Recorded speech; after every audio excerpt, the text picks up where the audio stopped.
As-tu déjà remarqué comment certains regards ne font aucun bruit, et pourtant ils pèsent lourd? C'est le patron qui ne répond pas, le collègue qui coupe la parole, le proche qui détourne le visage.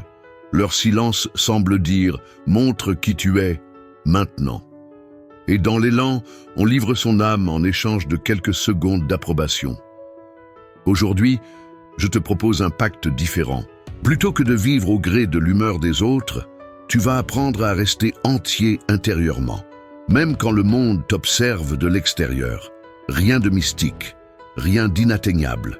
Méthode, respiration, concentration et le courage de t'écouter. Marc Aurèle appelait cela le gouvernement intérieur. Sénèque dirait « préserve ton esprit du pillage du hasard ». Épictète rappellerait que ce n'est pas le fait qui nous blesse, mais le jugement que l'on porte sur ce fait. Zénon de Citium, Cléante et Chrysippe nous ont laissé une règle simple. Ce qui est sous ton contrôle est le sol qui ne s'effondre jamais. Cette vidéo est un manuel de terrain pour les jours difficiles. Comment ne pas réagir face aux provocations? Comment transformer la pression en discipline? Comment travailler en silence et bâtir une force qui n'a pas besoin de projecteur? Si tu en as assez des micro-gestions muettes, des jugements voilés et des attentes sans visage, reste. Dans les prochaines minutes, tu vas acquérir des outils pratiques pour retrouver ton axe. Protocole de réponse, ancrage de calme, habitudes qui protègent l'esprit et apaisent l'ambiance. Promesses claires, résultats rapides.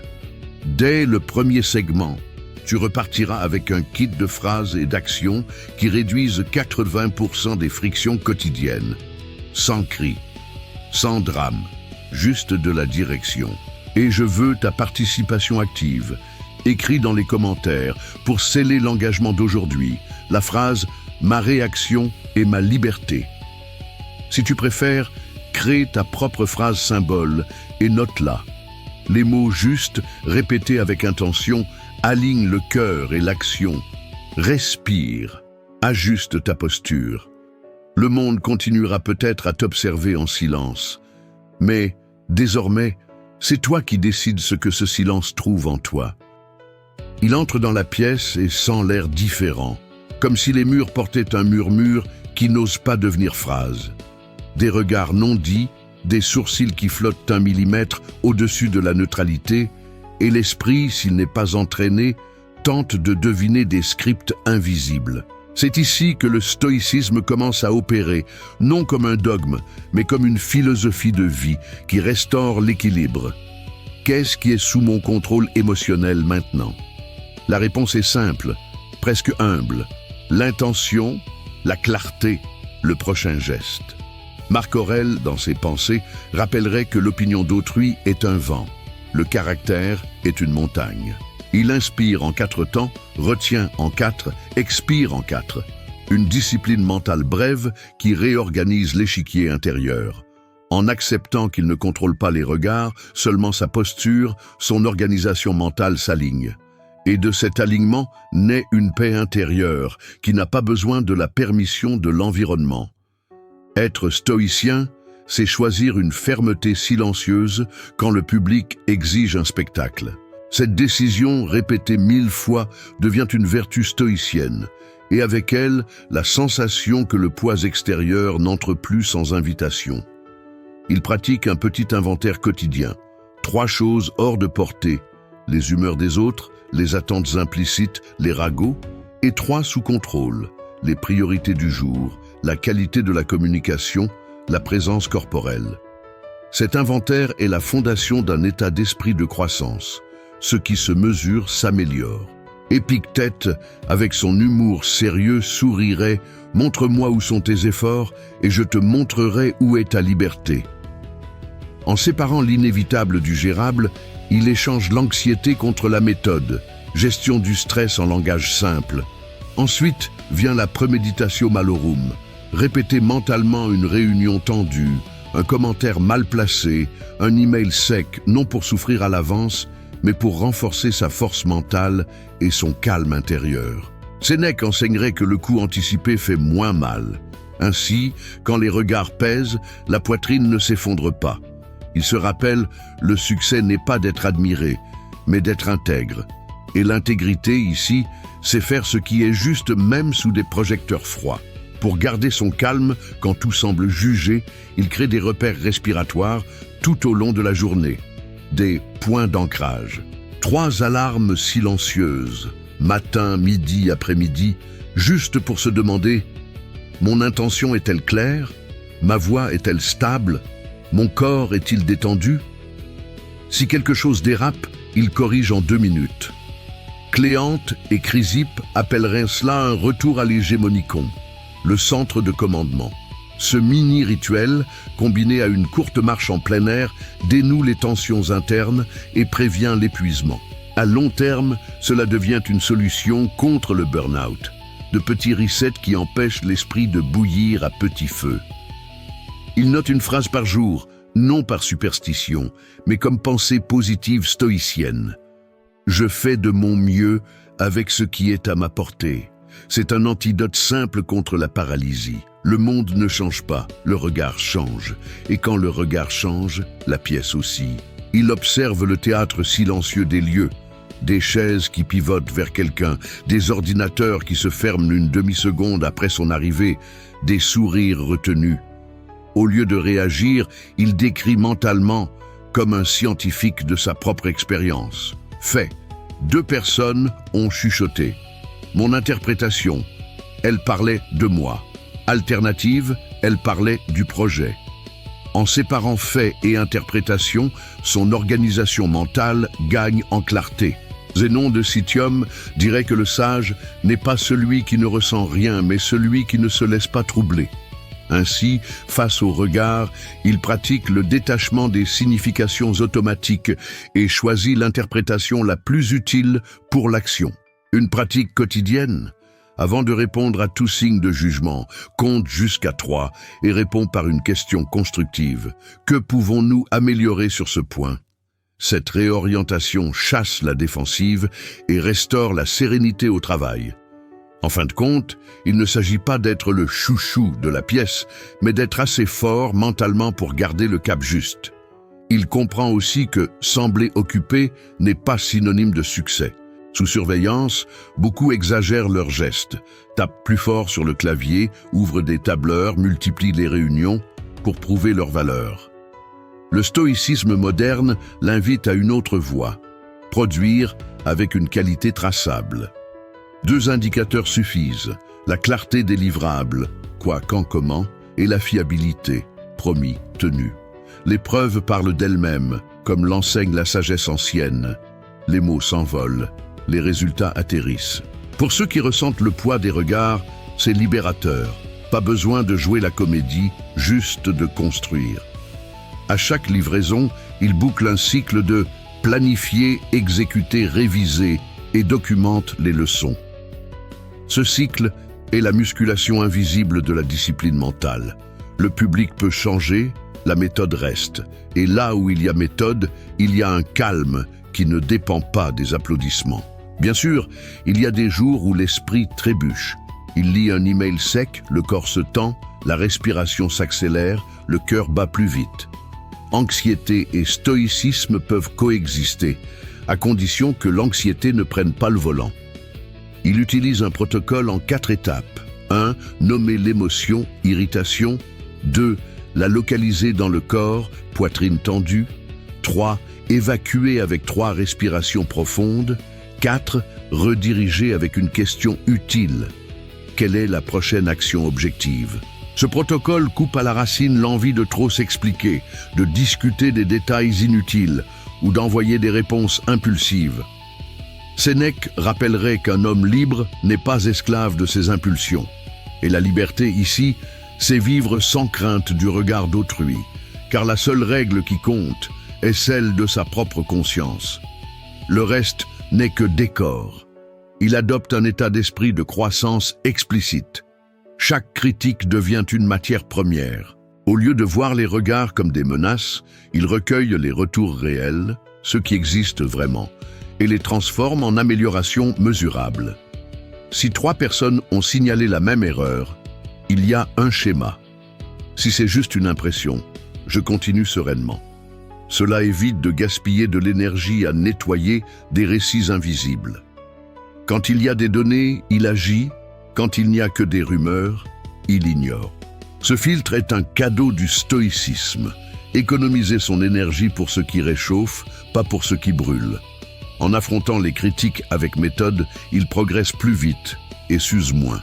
Et, presque ironiquement, quand il cesse de quémander l'approbation, le respect vient naturellement. Il crée une zone d'excellence silencieuse, 2 créneaux de 50 minutes par jour, sans notification, dédiés à une tâche à fort impact. Pendant ce temps, son engagement est avec la profondeur, pas avec la visibilité. La sérénité au travail naît de cette union entre focus et intention. Chrysippe dirait que la vertu est un habitus. Pratiquée quotidiennement, elle devient une seconde nature. À la fin de chaque créneau, il note 3 lignes. Ce qui a fonctionné, ce qui n'a pas marché, ce qui l'ajustera demain. Cette auto-évaluation réduit le bruit et augmente l'attraction. C'est une transformation personnelle qui s'opère sans fanfare, juste avec de la constance. Le monde peut observer, il continue de construire. L'œuvre parle pour lui. Pour garder le cœur tendre, il cultive de petites liturgies, remercier silencieusement ceux qui collaborent, complimenter avec précision, s'excuser quand il se trompe. La pensée positive stoïcienne n'est pas un déni de réalité, c'est reconnaître le bien là où il existe et l'amplifier. Cela renforce des alliances sincères et baisse la température émotionnelle de l'environnement. La maîtrise émotionnelle n'est pas de la froideur, c'est une chaleur mesurée, une direction plutôt qu'un drame. Quand les autres attendent une crise, il offre une fermeté douce. Quand ils attendent des explications, il offre des résultats. Quand ils attendent de la compétition, il offre de la coopération. Cette contre-intuition change l'atmosphère. Et l'atmosphère, à long terme, c'est de la productivité. Enfin, il choisit une devise brève pour les jours sous les projecteurs. Il ne s'agit pas de prouver, il s'agit de servir le meilleur en moi. Cette devise est un rappel de la vertu stoïcienne et de la discipline mentale. En la répétant dans les couloirs, les réunions, les emails, la paix intérieure reste à portée de pensée. Il termine sa journée avec une lecture brève. Une page de Marc Aurèle, une lettre de Sénèque, un aphorisme d'Épictète. La sagesse ancienne aiguise l'esprit moderne. Il s'endort avec une conscience légère. Le regard des autres peut peser, mais il ne le domine pas. Et en éteignant la lumière, une question émerge, ouvrant la voie au prochain pas. Si le regard accuse sans parler, que se passe-t-il quand le silence d'autrui devient un outil de contrôle? Quand le silence d'autrui devient un cri de contrôle. Il l'a déjà remarqué, il y a des silences qui accueillent et des silences qui oppressent. Certains regards ne disent rien, mais coincent l'âme contre un mur. Le patron qui oublie de répondre, le collègue qui envoie des points de suspension, le proche qui utilise l'omission comme une arme. Ce vide stratégique perturbe l'organisation mentale de ceux qui cherchent encore l'approbation. L'esprit, s'il n'est pas entraîné au stoïcisme, tente de combler les lacunes avec des fictions. J'ai dû faire quelque chose de mal. Ils sont contre moi. Je dois m'expliquer. Mais la sagesse stoïcienne le rappelle à l'ordre. Voir le fait comme un fait. Fait, pas de réponse. Jugement. Il ne m'aime pas. C'est dans cette séparation que naît la paix intérieure. Marc Aurèle conseillerait de rester entier face aux absences. Épictète rappellerait que ce qui blesse, ce n'est pas l'événement, mais l'interprétation. Être stoïcien ici, c'est ne pas céder au théâtre muet, mais ajuster son focus sur ce qui est à soi, posture, clarté, action. Dans les environnements professionnels, ce silence est devenu une mode, micro-géré sans en avoir l'air, contrôlé sans signer, un email sans salutation, un message sec, un « vu » éternel. La tentation est de répondre par une surperformance. Excès de rapports, explications interminables, tentative de deviner les intentions. Mais cela nourrit le jeu. Le stoïcisme moderne propose une autre piste. Preuve, simplicité, traçabilité. Au lieu de quémander de l'affection, il offre une clarté objective. Portée, échéance, responsabilité, risque et prochaines étapes. Sénèque dirait que l'esprit trouve la sérénité au travail quand il sait ce qu'il faut faire. Et, soyons honnêtes, il y a une ironie libératrice là-dedans. Celui qui tente de contrôler par le silence perd de sa puissance face à quelqu'un qui agit par vertu stoïcienne. Engagement envers ce qui est juste, pas envers les applaudissements. Pour garder son calme face à un mutisme calculé, il crée un protocole anti-triangulation. 1. Reconnaître l'émotion dans le corps. Poitrine oppressée, mâchoire tendue, respiration courte. 2. Nommer la scène précisément. Pas de réponse depuis 48 heures sur X. 3. Définir une action concrète. Envoyer un suivi objectif avec 3 options de résolution. 4. Fixer une limite d'énergie, 15 minutes maximum investies. Cette gestion du stress empêche un vide extérieur de kidnapper la journée. Si l'anxiété surgit, il utilise la respiration en carré. 4, 4, 4, 4, pendant 3 cycles et retrouve son axe.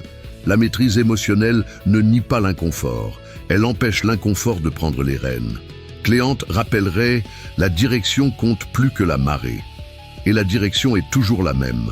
Action juste, communication claire, conscience légère. Il y a aussi une carte relationnelle simple pour éviter les malentendus. 3 questions avant de réagir. 1. Ce silence est-il habituel chez cette personne ou exceptionnel? 2. Le contexte permet-il une hypothèse bienveillante? Surcharge, maladie, voyage? 3. Quelle est l'action minimale suffisante pour avancer? Ce filtre, emprunté à la sagesse ancienne et enveloppé de pensées positives stoïciennes, le meilleur sens possible jusqu'à preuve du contraire, réduit les frictions et prévient l'épuisement. Zénon de Citium, fondateur du stoïcisme, insistait sur l'entraînement de la perspective. Voir la scène sous différents angles élargit l'âme, et quand l'âme s'élargit, la pression rétrécit. Curieusement, en supposant moins et en questionnant plus, il trouve des raccourcis vers le succès qui ne passent pas par la guerre. Comment agir avec ceux qui manipulent par le silence? La règle est d'or. Celui qui attend que je lise ses pensées ne mérite pas que je brise les miennes. Il répond avec la triade discipline mentale, plus courtoisie, plus traçabilité. Un message court. Pour nous aligner, voici les options A, B ou C. Sans retour d'ici, date, heure, je procède avec A. C'est la vertu stoïcienne appliquée. Fermeté sans agressivité, détachement du drame, responsabilité du mouvement. Épictète approuverait, la liberté naît quand la décision intérieure ne dépend pas de l'humeur extérieure. Et, oui, il y a une force dans une phrase sereinement assertive. La personne qui contrôlait en mode muet doit maintenant choisir publiquement ou assumer la décision que vous avez annoncée. La sérénité au travail n'est pas de la passivité, c'est une direction sans bruit. Dans les foyers, ce silence peut blesser encore plus. L'affection qui se glace, la conversation qui devient mûre. La thérapie du quotidien est la même, clarté et frontières. Quand tu te tais après que j'ai abordé un sujet important, je me sens isolé. J'ai besoin d'un retour d'ici demain pour qu'on s'aligne. Communication non violente, oui, mais avec des contours. La maîtrise émotionnelle ne signifie pas tout avaler, c'est dire l'essentiel sans se perdre. Sénèque, dans ses lettres, incarne ce ton, ferme, humain, pratique. Et si la réponse ne vient pas? Action minimale suffisante, prendre soin de soi, chercher du soutien, organiser ce qui dépend de vous. La paix intérieure fleurit là où la dignité rencontre la limite. Vivre sans peur inclut ne pas craindre le vide d'autrui. Pour protéger son énergie, il instaure des fenêtres de silence actif. Des moments de la journée où il choisit d'être inaccessible pour nourrir un focus profond. Paradoxalement, en pratiquant son propre silence, sain, intentionnel, il apprend à différencier le stoïcisme de l'omission hostile. Dans ses fenêtres, il lit un passage de Marc Aurèle, repasse une maxime de Chrysippe, médite 3 minutes. Cette transformation personnelle quotidienne réduit la réactivité et forge une force mentale. Quand il retourne au monde, il n'a rien à prouver. Il doit juste agir avec constance. Celui qui contrôle par le silence perd son levier face à quelqu'un qui ne s'éteint pas intérieurement. Une autre pratique, le SBI stoïcien. Situation, besoin, impact. Situation, décrire le fait concret. Besoin, demander ce dont on a besoin, de manière mesurable et datée. Impact, expliquer pourquoi cela compte pour l'ensemble. X. Concernant le rapport X, situation, j'ai besoin de votre relecture d'ici 16 heures. Besoin. Pour l'envoyer au client aujourd'hui, impact.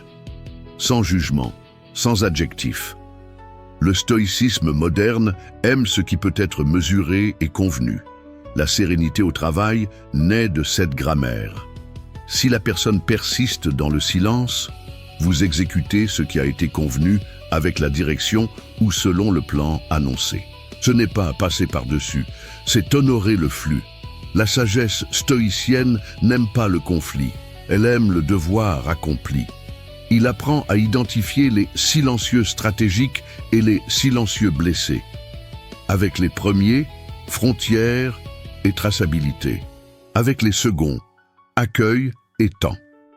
La philosophie de vie stoïcienne ne déshumanise personne. Elle empêche simplement la douleur d'autrui de gouverner son propre esprit. La pensée positive stoïcienne ici est une compassion filtrée. J'aide là où il y a de l'ouverture. Je me protège là où il y a de l'abus. En distinguant l'intention d'une éventuelle incapacité, il ajuste ses attentes. Et en ajustant ses attentes, il réduit l'anxiété. Résultat ? Moins d'usure, plus de succès durable, car le succès n'est pas de gagner des débats muets, c'est d'avancer avec cohérence. Enfin, il scelle un pacte avec lui-même. Je serai clair, constant et calme, même quand le monde fait du bruit avec son silence.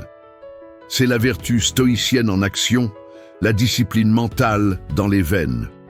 Le soir, il note 3 scènes où il n'a pas cédé au vide. Il remercie d'avoir choisi de répondre, pas de réagir. Il lit 2 pages de Marc Aurèle, une lettre de Sénèque, comme un bain de sagesse ancienne avant de dormir. Il réalise que le silence d'autrui ne crie que lorsque le cœur est vide. En se nourrissant intérieurement, le cri devient murmure. Et dans ce murmure, il entend la prochaine leçon. S'il voulait voir ton explosion, que se passe-t-il quand tu pratiques l'art de ne pas réagir? Fais confiance à ce que tu construis en silence. Il découvre que la force qui soutient les grandes œuvres naît dans le silence.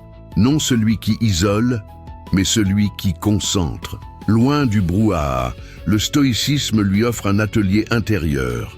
Le bois est la volonté, l'outil est l'attention, et le projet est la vie elle-même. Le bruit extérieur réclame une vitrine. La sagesse stoïcienne demande une structure. Marc Aurèle murmure dans ses pensées. Fais ce qui est juste, le reste est écho. Et c'est dans cet écho que beaucoup se perdent, confondant applaudissements et succès. Il choisit la voie moins glamour, mais plus solide. Une discipline mentale quotidienne, une série invisible de petits engagements tenus quand personne ne regarde. C'est comme entraîner la maîtrise émotionnelle dans l'obscurité pour que, lorsque la lumière s'allume, le geste soit déjà rodé. Loin de l'anxiété, il apprend à garder son calme tout en décidant avec méthode du prochain pas. Être stoïcien ici n'est pas être froid, c'est être chaud au bon endroit, dans l'action cohérente qui n'a pas besoin de public pour exister. Pour transformer le silence en levier, il adopte un rituel simple. 3 blocs de construction par jour. Bloc 1, profondeur. 50 minutes dédiées à ce qui a un impact réel. Écrire bien, penser clairement, résoudre un nœud technique, sans notification. Bloc 2, clarté. 20 minutes pour définir les priorités du lendemain avec portée, limite et critères de qualité. Bloc 3, révision. 10 minutes pour noter ce qu'il a appris, ce qu'il répétera et ce qu'il écartera. Cela semble basique, mais c'est de l'ingénierie de l'organisation mentale. Sénèque appellerait cela Cultiver l'habitude comme on aiguise une lame. Un peu chaque jour, toujours. L'effet secondaire est puissant, le bruit perd son emprise. Il remarque une sérénité au travail là où régnait la précipitation.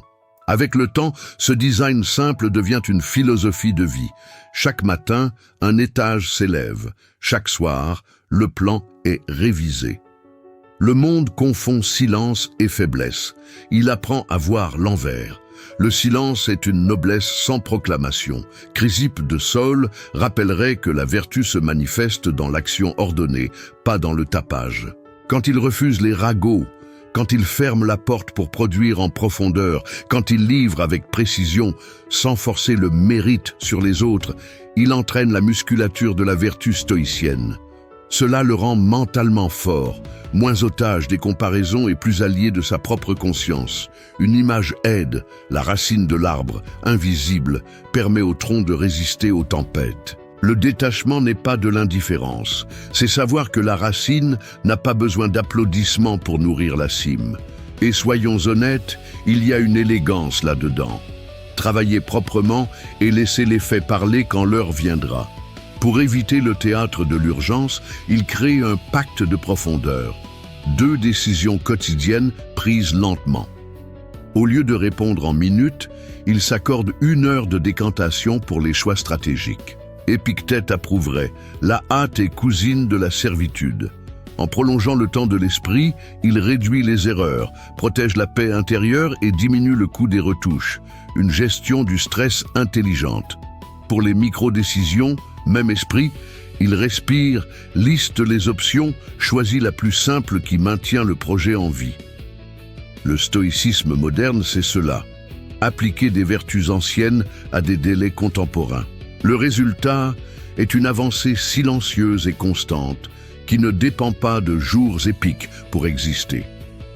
L'épopée, ici, est la répétition honnête de l'essentiel. Le silence guérit aussi la relation avec la critique. Quand on travaille pour la vitrine, chaque opinion est un verdict. Quand on travaille pour l'œuvre, chaque opinion est une matière première ou un bruit. Il utilise un filtre simple pour affronter les critiques. 1. Y a-t-il des données vérifiables? 2. Vient-elle de quelqu'un qui voit l'ensemble? 3. Aide-t-elle à améliorer maintenant? Si oui, il intègre. Sinon, il remercie et passe. Marc Aurèle dirait « Si c'est vrai, profite. Si c'est vain, laisse aller ». C'est la pensée positive stoïcienne en action. Optimisme sur la possibilité d'améliorer, pas sur le fait de plaire à tous. À chaque filtre appliqué, l'esprit devient plus clair et la paix intérieure devient un habitat. Et quand l'esprit vit dans un lieu propre, le corps travaille sans poids. Pour se protéger du burn-out, il transforme le repos en méthode, pas en récompense. Des pauses ritualisées, 10 minutes toutes les 90 minutes de focus, 1 heure sans écran à midi, une courte marche en fin d'après-midi, valent comme maintenance du moteur. Sénèque avertirait. Celui qui ne se repose jamais travaille contre lui-même. Le repos est une part de la discipline mentale, car il réinitialise le système, désamorce la réactivité et renouvelle la créativité. Sans cela, l'anxiété prend les commandes. Anxiété et stoïcisme peuvent cohabiter, mais le stoïcisme apprend à l'anxiété à attendre sur une chaise pendant que la raison trace la voie. Résultat, plus d'endurance pour construire, moins de tentation de crier pour être vu. Celui qui est entier intérieurement ne mendie pas de scène, il occupe son devoir. Un détail, apparemment mineur mais décisif, la traçabilité. Il documente ses livrables et rend le progrès lisible sans avoir à sonner la cloche. Un tableau simple avec des objectifs hebdomadaires, statuts, prochaines étapes et leçons apprises. Zénon de Citium sourirait. L'ordre extérieur reflète l'ordre intérieur. Cette clarté publique réduit les malentendus, désarme les jeux politiques et bâtit la confiance. C'est un succès sans mousse, prévisible, respectable, réplicable. Et il y a un bonus.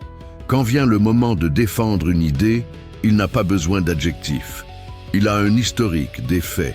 Le silence, alors, n'est pas une absence. C'est une présence bien organisée. La sérénité au travail naît là où le travail parle de lui-même. Il cultive des amitiés de silence, ces personnes qui n'exigent pas de performance, juste de la vérité. Des conversations avec un mentor, un collègue fiable, un ami qui lit Sénèque et demande « Que veux-tu être ? Pas ce qu'on veut que tu paraisses ». Ces alliances lui rappellent que vivre sans peur, c'est marcher en accord avec ses convictions, même quand l'entourage préfère le bruit. Cléante parlait de la mélodie de l'âme accordée. C'est cela, des gens qui accordent, pas qui désaccordent. Et dans ces échanges, ils partagent des apprentissages, pas des plaintes. Ils demandent des retours sur le processus, pas des applaudissements pour l'effort. Ce cercle l'ancre dans la philosophie de vie qu'il a choisie, coexister pour grandir, pas pour disputer les projecteurs. Pour ancrer l'idéal, il maintient une triade silencieuse, quotidienne. Vérité, utilité, beauté. Vérité, être honnête sur ses limites et ses promesses. Utilité, faire ce qui résout, pas ce qui impressionne.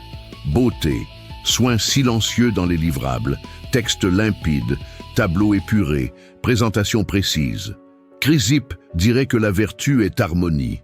Cette triade harmonise la journée. Ce qui est curieux, c'est qu'en poursuivant une beauté fonctionnelle, il améliore naturellement sa réputation sans la quémander. Cela renforce la force mentale et réduit le besoin de validation, le moteur secret de la hâte et du théâtre.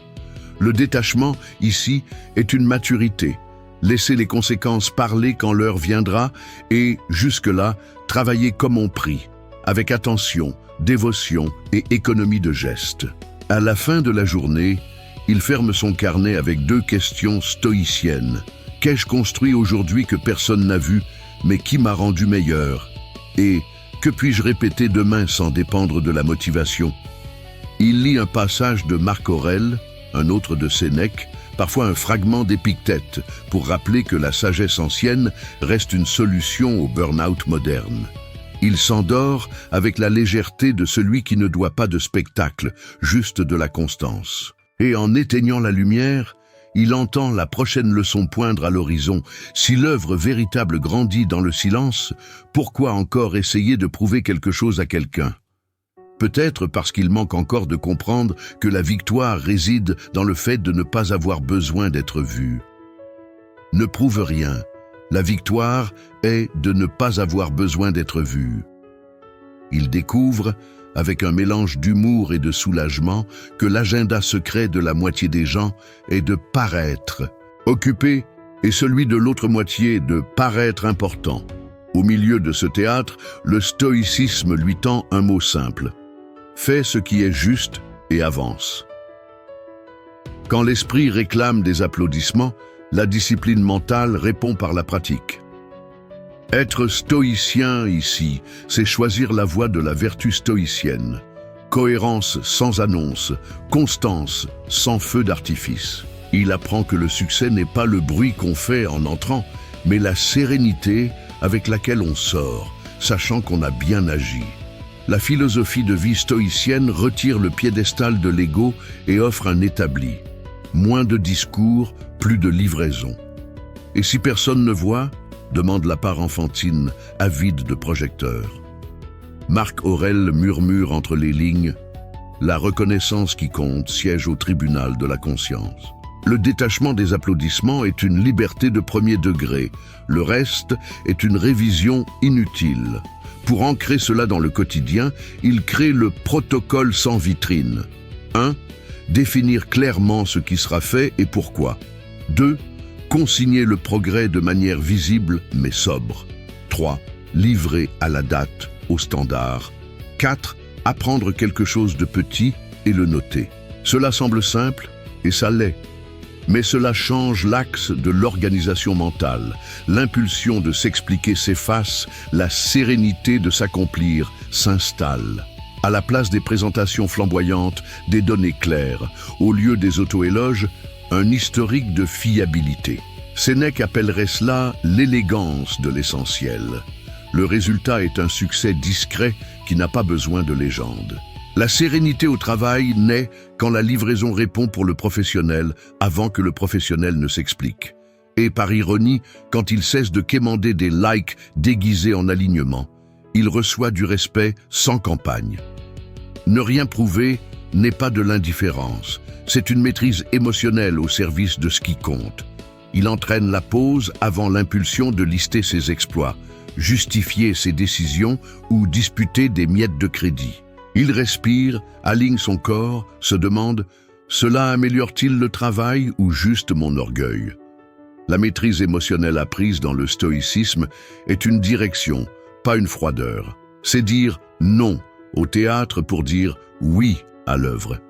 Épictète rappellerait que la liberté naît quand on cesse de dépendre de ce qu'on ne contrôle pas, et l'opinion d'autrui est sur la liste.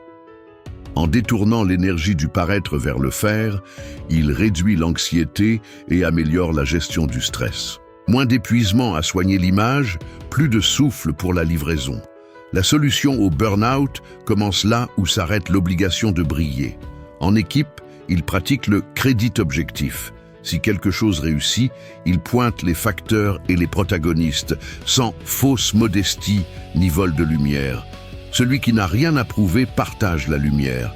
Cela consolide la confiance et enclenche une culture d'état d'esprit de croissance, métrique, apprentissage, ajustement. La pensée positive stoïcienne ici n'est pas « tout ira bien », c'est « on apprend, on améliore, on répète ». Zénon de Citium approuverait cette arithmétique. Additionner le caractère multiplie les résultats. Avec le temps, sa réputation cesse d'être ce qu'il dit de lui pour devenir ce que les faits disent de lui. Et les faits sont têtus. Quand l'ego tente de se faufiler, il se rappelle « ce qui doit être vu apparaît dans ce qui est auditable. Le reste est de la vanité en 4K. » Un bel et difficile exercice, laisser l'œuvre parler en son temps. La sagesse ancienne enseigne la patience. Le stoïcisme moderne la traduit en calendrier. Les projets profonds ont une courbe silencieuse, beaucoup de travail invisible avant toute médaille. Il établit des jalons discrets, brouillon, version 1, révision, version 2, livraison finale, et s'engage dans le rythme. La discipline mentale, c'est respecter l'heure de la graine, ne pas forcer la récolte pour la poster sur les réseaux. Marc Aurèle dirait que le fruit le plus doux mûrit à son rythme. Pendant que l'anxiété s'agite, il la fait asseoir. Anxiété et stoïcisme peuvent coexister à condition que l'anxiété ne touche pas à la règle de la qualité. Ainsi, il apprend à garder son calme dans le processus et laisse le calendrier jouer le rôle qu'aucun discours ne ferait. Dans les relations, ne rien prouver devient une tendresse avec du caractère. Au lieu de chasser la validation, regarde ce que je fais pour toi, il choisit la présence, la clarté, la constance. Sénèque enseignerait que le véritable bienfait est celui qui n'envoie pas de facture. Il dit ce qu'il fait ce qu'il a dit et ne revient pas avec une note émotionnelle. La paix intérieure grandit quand l'amour quitte la scène pour rejoindre la cuisine. Routine bien entretenue, conversation honnête, promesses modestes tenues avec rigueur. La philosophie de vie stoïcienne n'est pas dépourvue d'émotion. C'est une émotion orientée. Et vivre sans peur ici, c'est se libérer du chantage du « vois-moi ». Car la valeur ne dépend plus des projecteurs, elle dépend de la cohérence. Il adopte 3 vaccins contre l'élan de prouver, silence intentionnel, question utile, traçabilité claire. Silence intentionnel, laisser passer l'envie de discourir. Question utile, quel est le prochain pas qui fait avancer le projet de 10%? Traçabilité claire, documenter décisions et apprentissages dans une page vivante. Cléante, patient comme l'eau, appellerait cela « sculpter la pierre avec une goutte ». La force mentale naît de cette répétition simple que personne n'applaudit, mais que tous ressentent. La sérénité au travail n'est pas une méditation éternelle, c'est une méthode explicite qui apaise la pièce. Ceux qui observent comprennent. Pas de lutte pour les projecteurs, juste un rail. Et un rail bien posé mène loin sans klaxon. Quand l'environnement exige un spectacle, il use d'un humour léger. Le show des résultats aujourd'hui est sans feu d'artifice, juste avec du concret, et revient à ce qui doit être fait. Face aux critiques, il applique un triple filtre. Ce qui concerne moi, ce qui concerne le processus, ce qui concerne le critique. Ce qui le concerne devient ajustement. Ce qui concerne le processus, amélioration. Ce qui concerne le critique, compassion silencieuse. La sagesse stoïcienne en pratique. Réagir moins, répondre mieux. Et quand quelqu'un tente de l'entraîner dans la danse de l'ego, il se rappelle sa devise. Je ne suis pas ici pour gagner des concours de style, mais pour résoudre des problèmes. La paix intérieure n'est pas une destination, c'est une décision répétée pendant que le monde s'exhibe. Pour ne pas se perdre, il maintient sa triade d'alignement. Valeur, vocation, valeur générée, valeur, honnêteté, utilité, respect. Vocation, le type de travail qui le fait vibrer. Valeur générée, ce qui améliore la vie de quelqu'un. Si ce qu'il fait honore ces trois axes, il n'a rien à prouver. Il doit avancer. Chrysippe dirait que la vertu est harmonie. Quand l'harmonie joue, l'ego se tait. Cette architecture réduit le coût émotionnel. Moins de fatigue à jouer un rôle, plus d'énergie pour construire. C'est une transformation personnelle avec des fondations. Chaque jour une brique, chaque brique un pas, et le bâtiment s'élève de l'intérieur vers l'extérieur. Celui qui voit, voit, celui qui ne voit pas, l'œuvre continue. À la fin de la journée, il se demande « Qu'ai-je fait aujourd'hui qui me rendrait fier, même si personne ne le savait ?» Et il répond par des petites choses, une révision honnête, une excuse sincère, un rapport épuré, une aide anonyme. Il lit 2 pages de Marc Aurèle, une lettre de Sénèque, boit un verre d'eau, respire profondément. La pensée positive stoïcienne n'est pas un mantra vide, c'est la certitude que la vie récompense les processus justes. Il s'endort léger, mentalement fort, moins dépendant de la scène, plus engagé envers l'œuvre. Et dans le silence qui précède le sommeil, une intuition émerge, traçant le prochain pas. S'il n'a plus besoin de prouver, il est prêt à exercer la liberté suprême, décider comment réagir quand il sera testé à nouveau. Tu es libre quand tu décides comment réagir. Il réalise, presque comme s'il retrouvait une vieille clé dans un tiroir oublié, que la liberté n'est pas de faire tout ce qu'on veut. La liberté est de décider comment réagir quand le monde nous bouscule. Le stoïcisme appelle cela le gouvernement intérieur, la capacité de choisir sa réponse même quand le stimulus est intense. Marc Aurèle, dans ses pensées, rappellerait que les faits arrivent comme des messagers, mais le verdict final appartient à la conscience. C'est ici que la discipline mentale devient pratique. Avant de répondre, il crée un espace, une petite antichambre où l'attention se pose. Cette antichambre est l'endroit où l'organisation mentale remet les choses en ordre. Qu'est-ce qui est fait? Qu'est-ce qui est interprétation? Qu'est-ce qui est choix? Être stoïcien, ce n'est pas geler les émotions, c'est les canaliser comme un ingénieur qui ouvre des vannes. En réalisant qu'il peut choisir, il apaise sa poitrine, redresse ses épaules, relâche sa mâchoire. Cette petite chorégraphie corporelle est déjà une maîtrise émotionnelle. Et quand le corps apprend à ne pas appuyer sur la gâchette, l'esprit gagne 2 secondes d'or. 2 secondes qui valent une vie entière. Il adopte l'échelle de réponse, une méthode simple pour garder son calme. Étape 1. Nommer l'événement. Email sec, regard de travers, retard. Étape 2. Nommer l'émotion, colère, peur, frustration. Étape 3. Nommer le besoin, clarté, respect, délai. Étape 4. Choisir la réponse minimale suffisante. Question objective, nouvelle date, proposition. Épictète applaudirait. Séparer les éléments redonne le commandement. Cette échelle transforme le chaos en séquence logique. Et une séquence logique, c'est de la gestion du stress. Au lieu d'exploser en 5 paragraphes, il envoie 2 lignes nettes. Au lieu de ruminer pendant des heures, il marche 10 minutes et revient concentré. La sagesse stoïcienne aime ce qui est répétable. Des habitudes qui tiennent dans tous les jours. Le résultat est une paix intérieure qui ne dépend pas de la marée. C'est un phare qui fonctionne dans le brouillard. La sensation de succès change de place. Elle quitte le vaincre l'autre pour aller vers vaincre mon ancien schéma. Pour se blinder contre la réactivité, il cartographie ses déclencheurs. Il crée une carte des déclencheurs, un plan si alors. Si quelqu'un hausse le ton, alors baissez le mien et demandez à noter les points. Si un silence manipulatif survient, alors envoyez un suivi avec 3 options et un délai de décision. Si une exigence arrive hors délai, alors remerciez, recadrez le contexte et réalignez les priorités. Ce design est du stoïcisme moderne, la vertu stoïcienne traduite en protocole pratique. Zénon de Citium dirait que la vertu est un habitus. Ici, les habitudes deviennent des rails.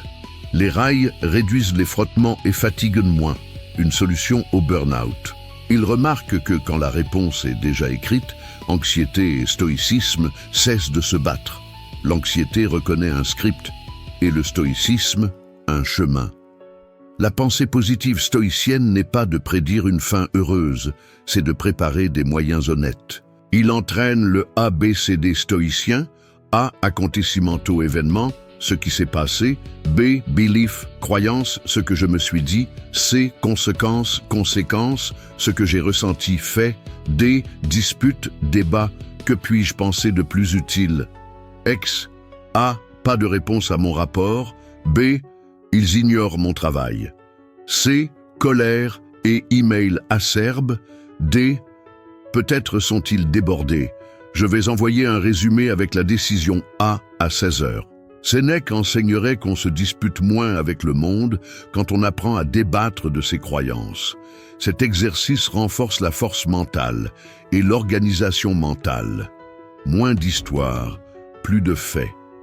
Et quand les faits guident, la sérénité au travail reprend sa place. Au lieu de revêtir une armure à chaque échange, il revêt la clarté. La clarté ne blesse pas, elle oriente. Orienter, c'est une philosophie de vie. Utiliser l'esprit comme un outil, pas comme une scène de roman. La fenêtre de décision est son talisman. 90 secondes pour respirer en carré. 4, 4, 4, 4. Observer sans juger et choisir. Pendant ces 90 secondes, pas de réponse, pas de mais, juste respiration et posture. Cléante, patient comme l'eau, dirait que la constance perce la pierre. Ces 90 secondes sauvent ce que l'impulsion volerait. La maîtrise émotionnelle n'est pas un miracle, c'est une économie de microsecondes. Après les 90 secondes, il se demande quelle action minimale résout 60% du problème. Cette question évite la grandiloquence et active un état d'esprit de croissance. Progrès itératif, apprentissage continu. Curieusement, celui qui le provoquait en attendant une explosion reçoit une réponse propre et se retrouve sans carburant. Il apprend à vivre sans peur du conflit, car il a maintenant un chemin et du temps. Pour garder son axe, il définit des valeurs opérationnelles, 3 critères qui guident toute réponse. Vérité, je dis ce qui est, sans exagérer. Utilité, ma parole fait avancer le processus. Respect, la forme ne détruit pas le pont. Si la réponse échoue à 2 critères, c'est une réaction. Si elle passe les 3, c'est un choix. Chrysippe de Sol appellerait cela une harmonie éthique. Et l'harmonie réduit le coût émotionnel. Moins d'excuses après, moins de retouches, moins de bruit. La sérénité au travail naît de ces micro-décisions. Et quand la conscience n'a pas à faire des heures supplémentaires pour réparer ce qui a été dit dans la chaleur, l'énergie revient à la construction. Le détachement, ici, c'est lâcher le désir d'avoir le dernier mot pour soutenir le mot juste.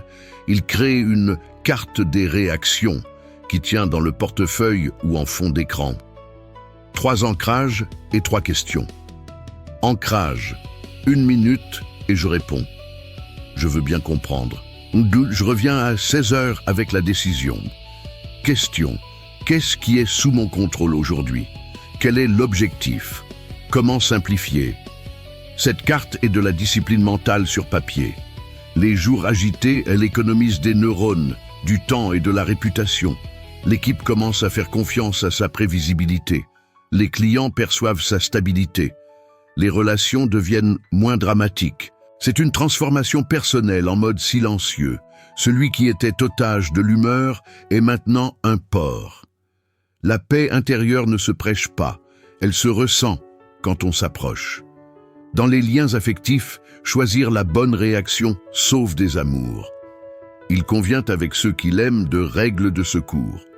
Ne pas discuter le ventre vide, ne pas décider après 23 heures, utiliser la technique SBI, situation besoin-impact, pour les sujets sensibles. Quand tu te tais après que j'ai partagé quelque chose d'important, situation, j'ai besoin de 15 minutes de conversation aujourd'hui, besoin, car cela évite les rancunes et les malentendus, impact. Ce n'est pas de la froideur, c'est du soin méthodique. La philosophie de vie stoïcienne ne tue pas la tendresse. Elle lui offre des rails pour arriver intacte.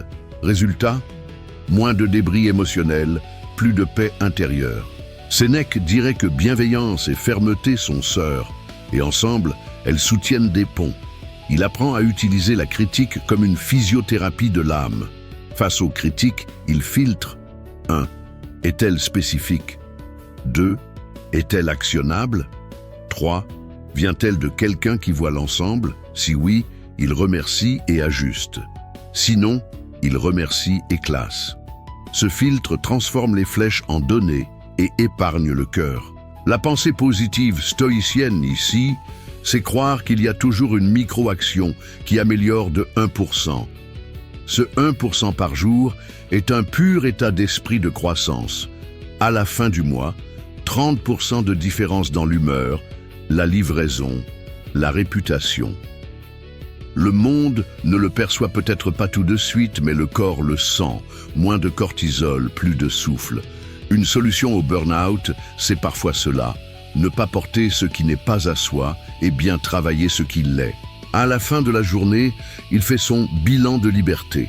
Il liste 3 moments où il a choisi sa réponse et 3 où l'impulsion a choisi pour lui. Sans culpabilité, juste des ajustements. Il lit 2 pages de Marc Aurèle, une lettre de Sénèque, un aphorisme d'Épictète. La sagesse ancienne nourrit une vie contemporaine. Il s'endort avec la légèreté de celui qui sait que la liberté n'est pas demain, elle est maintenant, dans la prochaine réponse. Et tandis que la nuit repose les muscles, une question émerge, traçant le prochain pas. Si la liberté naît de la réponse, comment utiliser la pression du jour pour sculpter le caractère? Peut-être que la clé est de transformer la pression en discipline interne. Transforme la pression en discipline interne. Il apprend que la pression n'est pas le méchant. Le méchant, c'est l'absence de rails. Le stoïcisme est une ingénierie de rails. Transformer les poussées extérieures en direction intérieure. Quand l'agenda se resserre, quand on exige pour hier, quand la caméra ou la salle le fixe, il se rappelle la maxime de Marc Aurèle. Si c'est supportable, supporte. Si c'est modifiable, modifie. De là naît son pacte 3D. Donner un nom. Qu'est-ce qui presse exactement? Doser. Combien est réel, combien est imaginé? Diriger. Quel pas minimal résout 60%? Ce pacte réorganise la tête. Organisation mentale à froid, maîtrise émotionnelle à chaud. Au lieu de lutter contre la marée, il devient timonier. Être stoïcien, ce n'est pas tout encaisser en silence. C'est choisir le meilleur geste possible dans le pire moment probable. Ce choix répété est la discipline mentale qui prend cher. Et là où il y a discipline, naît une paix intérieure. Non pas l'absence de bruit, mais le bruit qui ne commande pas. Pour ancrer la théorie, il crée le rituel 5-3-1 pour les matins à haute tension. 5 minutes de respiration en carré, 4-4-4-4 pour signaler au corps qu'il n'y a pas de lion, juste des délais. 3 questions de focus. Qu'est-ce que je ne dois pas rater aujourd'hui? Qu'est-ce que je peux simplifier? Qui doit être informé maintenant? Une action à fort impact avant d'ouvrir les messages, 50 minutes de profondeur. Sénèque appellerait cela se préserver du pillage du hasard. L'effet est immédiat. La journée commence en obéissant à une intention, pas à une sirène. Ce rythme crée une sérénité au travail et à moyen terme agit comme une solution au burn-out. Moins de dispersion, moins de cortisol, plus de traction.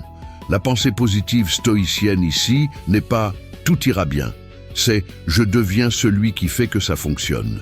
La pression exige du critère. Il utilise la règle 20-60-20. 20% du temps pour aligner la portée et les critères de qualité, 60% pour une exécution profonde, 20% pour la révision et une communication objective. Zénon de Citium dirait que la vertu est ordre. L'ordre est un critère en action. En blindant 60% pour ce qui fait vraiment avancer, il réduit le théâtre des urgences et booste un succès sans écume. Dans ce bloc central, il pratique 2 ancrages, silence digital et une horloge analogique sous les yeux. Le monde court, mais le projet avance. Le feed crie, mais la livraison chante. La philosophie de vie en pratique, c'est cela, dessiner des jours qui protègent l'essentiel. Résultat, moins d'excuses, plus de chapitres écrits, moins de réactivité, plus de force mentale pour décider bien quand ça compte vraiment. Il remplace « tiens bon » par « entraîne-toi bien ». Entre en scène la premeditatio malorum, répétition des galères en 3 actes. Imaginez la situation difficile, visualisez sa meilleure réponse, préparez le kit d'action, phrases, documents, données. Épictète enseignerait que souffrir par anticipation est un vice, se préparer par anticipation est une vertu. La répétition réduit le choc du réel, préservant la paix intérieure. À côté, il pratique la technique EVA, énoncer, valider, agir. Énoncer le problème en une phrase, valider si la perception correspond au fait, agir sur le plus petit pas. C'est une gestion du stress avec règles et compas. Sous pression, le cerveau veut des raccourcis. Il lui offre des rails. Les rails mènent à la gare, les raccourcis aux cailloux. Son agenda a des amortisseurs. Dans les semaines denses, il crée des îlots d'oxygène intouchables. 2 marches de 12 minutes par jour, un micro-sieste ou yeux fermés de 10 minutes, étirement des épaules toutes les 90 minutes. Cela peut sembler trivial, mais c'est de la physiologie au service du stoïcisme moderne. Anxiété et stoïcisme s'entendent mieux quand le corps n'est pas en alerte permanente. Cléante, patient, dirait que l'eau perce la pierre par le rythme, pas par l'explosion. Ces amortisseurs évitent la courbe de l'épuisement et soutiennent la discipline mentale. Celui qui prend soin du corps prend soin de la décision. Celui qui prend soin de la décision prend soin de la vie. Et une vie bien entretenue réagit moins, répond mieux. Pour affronter les critiques sous les projecteurs, il utilise la règle ARC. A. Agradecer, remercier. R. Reformular, reformuler. C. Converter, convertir en plan. Merci pour le point. Si j'ai compris, le souci est X. Ma proposition, d'ici vendredi, ça colle? Cette règle éteint les incendies avec l'oxygène de la clarté. La sagesse stoïcienne aime la prévisibilité. La prévisibilité apaise les salles tendues. Si la critique est une attaque, pas une donnée, il applique le détachement. Qu'est-ce qui, ici, concerne l'autre, pas moi? Ce qui reste devient amélioration. Ce qui ne reste pas devient silence digne. La sérénité au travail ne tolère pas l'abus. Elle choisit des batailles justes et place chaque émotion à sa place. Comme l'enseignait Sénèque, le courage n'est pas de crier en retour, c'est de tenir fermement la barre. Il ramène la pression sur le terrain des mathématiques. Parmi ce qu'on me demande, quelle livraison génère 80% de l'effet? Cette question débloque une créativité pratique. L'état d'esprit de croissance vibre quand il trouve des métriques qui libèrent l'énergie. Il conçoit des sprints stoïciens de 7 jours, avec des objectifs mesurables, des critères d'acceptation et une rétrospective brève. À la fin, 3 questions. Que répéter? Que changer? Que lâcher? Chrysippe dirait que la vertu est un habitus ajusté. L'ajustement continu est une transformation personnelle en marche. L'effet collatéral est une réputation de fiabilité. un succès né de la constance. Quand l'environnement tente de le pousser au spectacle, il offre un scénario, pas un drame. Le scénario est le langage du respect. Il construit un filet de sécurité.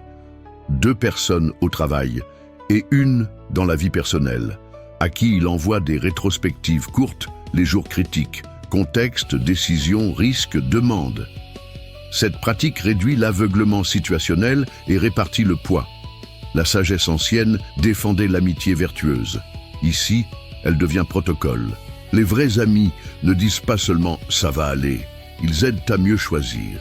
Avec un filet, la pression devient un laboratoire, pas un tribunal. Et un laboratoire s'accorde avec la pensée positive stoïcienne. Apprendre des erreurs sans les graver sur le front. Le résultat est de vivre sans peur de sa propre limite, car la limite devient une bordure d'expansion, pas une sentence. Il a un mantra pour les jours où tout semble écrasant. Pression, présence, précision. La pression rappelle qu'il y a un enjeu. La présence ramène l'attention au maintenant. La précision traduit cette attention en gestes. Il ajuste son langage. Phrase courte, verbe d'action, délai explicite. Il ajuste son corps. Pieds ancrés, menton parallèle, respiration longue. Il ajuste son esprit. Qu'est-ce qui est vrai ici? Cette triple harmonisation produit une maîtrise émotionnelle visible. On le sent dans la pièce. Et quand la pièce le sent, elle collabore. Une bonne philosophie de vie n'est pas celle qui impressionne. C'est celle qui fonctionne le mardi difficile. Être mentalement fort, ce n'est pas ne rien ressentir, c'est ressentir et décider bien malgré tout. À la fin de la journée, il clôt son journal de la forge. 3 pressions du jour et comment elles sont devenues discipline. 3 bonnes décisions et pourquoi. Une erreur et l'ajustement pour demain. Il lit un passage de Marc Aurèle, un autre de Sénèque, peut-être un fragment d'Épictète. La sagesse ancienne est un feu doux qui trempe l'acier. Il s'endort avec une paix intérieure, sachant que la montagne ne grandit pas en criant. Elle grandit en silence, millimètre par millimètre. Et si demain apporte de nouveaux projecteurs, tant mieux. Plus d'entraînement pour la liberté. Car au final, la victoire n'est pas de faire taire la pression extérieure. C'est de l'écouter et de la convertir en cadence intérieure. La cadence de celui qui fait du chaos un rythme.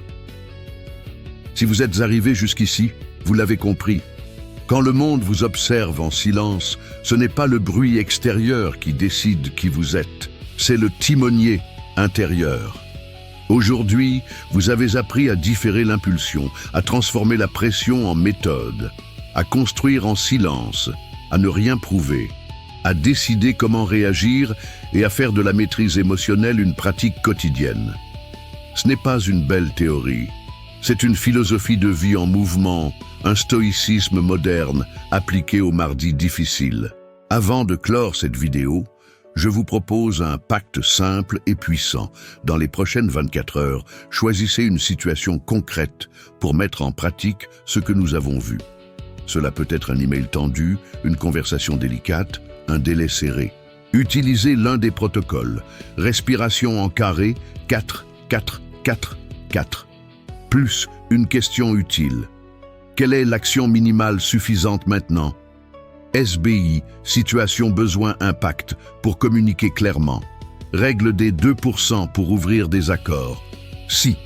Alors pour les déclencheurs. Si le ton monte, alors je baisse le mien et demande à noter les points. Rappelez-vous que la vertu stoïcienne est une répétition cohérente. De petites décisions justes, prises tôt et souvent, créent paix intérieure, force mentale et sérénité au travail. Il ne s'agit pas d'être froid, il s'agit d'être entier. Pas de vaincre des personnes, mais de vaincre l'ancien schéma qui vous faisait réagir par impulsion. Vivre sans peur naît quand votre réponse suit un rail, et un rail se construit par la pratique. Maintenant, 3 questions à écrire dans les commentaires. Oui, écrivez pour sceller l'engagement. 1. Quelle situation spécifique allez-vous affronter dans les prochaines 24 heures avec l'un des protocoles? 2. Quelle phrase d'ancrage allez-vous adopter? Ex. Ma réaction est ma liberté. 3. Quel micro-habit quotidien allez-vous maintenir pendant 7 jours? Ex. 50 minutes de focus sans notification. Plus. 3 lignes de bilan en fin de journée. Si ce contenu a enrichi votre chemin de transformation personnelle, abonnez-vous et activez la cloche pour continuer à recevoir des pratiques de maîtrise émotionnelle, de discipline mentale et de sagesse stoïcienne appliquées à la vie réelle. Ici, on apprend à respirer au milieu du chaos et à marcher calmement à l'intérieur, même quand l'extérieur exige un spectacle. Et un cadeau pour vous. Dans le premier commentaire épinglé, un lien vers un e-book avec des exercices pratiques, respiration, protocole de réponse, routine de focus, pour tout mettre en œuvre dès aujourd'hui. Téléchargez, choisissez un exercice et appliquez-le dans une situation réelle. Un succès durable se construit par des pas petits, décisifs et répétés. Je conclus par un appel à la responsabilité. Quand le silence d'autrui tente de vous gouverner, revenez à votre centre et choisissez la réponse qui honore vos valeurs. Être stoïcien, c'est ne pas laisser le hasard administrer votre âme. Un jour à la fois, un geste à la fois, jusqu'à ce que le calme ne soit plus un effort, mais un habitat. Si cette vidéo vous a aidé, partagez-la avec quelqu'un qui vit sous des projecteurs invisibles. Vous pourriez être le maillon de sérénité dans la vie d'une autre personne.